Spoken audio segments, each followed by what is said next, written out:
Hey, welcome back to the Mr. Excel Netcast. I'm Bill Jones. Basically, you start out with massive amounts of data. You say, how are we going to analyze this? Well, let's fire up a pivot table and see if we can solve this problem.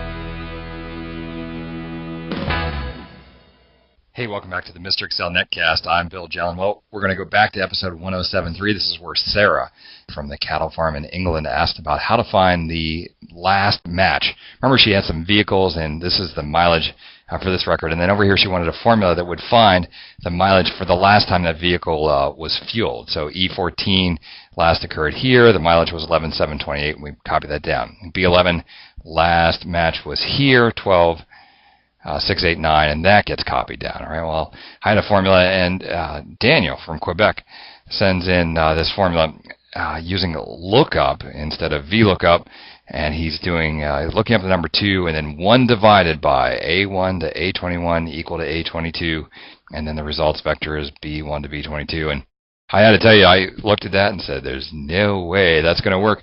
But anytime that someone tells me the formula works, and it actually does, what do? I come back here to the Formulas tab, and I say, let's turn on Evaluate Formula and see how this bad boy is actually working. So we do Evaluate Formula. First thing it wants to do is figure out what A22 is. Well, that's going to be E14, so I get that. And then it goes through all of these values, vehicle, E14, F15, and compares it to E14. That's what it's going to do. So in the next step, we're going to see a whole bunch of trues and falses. All right, false, true, false, false. All right. Still don't see where this is going. And then I noticed that we're about to do 1 divided by this whole big array. 1 divided by this whole big array.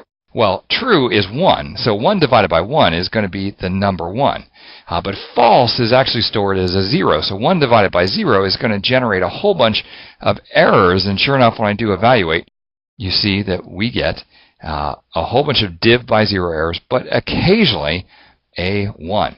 And then what the program is doing is saying, hey, go find a 2 within this array. Well, of course, there are no 2s, but just like in episode 1073 where I used a match function, what's going to happen is it's going to keep looking for the 2. It's never going to find a 2, so it's going to give me the last 1 in this array. So we'll evaluate that. And sure enough, by finding that 1, the results vector is going to give us the corresponding row. And it works out beautifully. I love this. This is one of those functions that no one who ever looks at this spreadsheet is going to be able to figure out what the heck you're doing. It's like magic. It just simply works. So to Daniel from Quebec, I want to thank you for sending in that great formula. Daniel, if you don't have an Excel master pen, drop me a note, and we'll ship one up to Canada for you. And for everyone else, thanks for stopping by. We'll see you next time for another netcast from Mr. Excel. Well,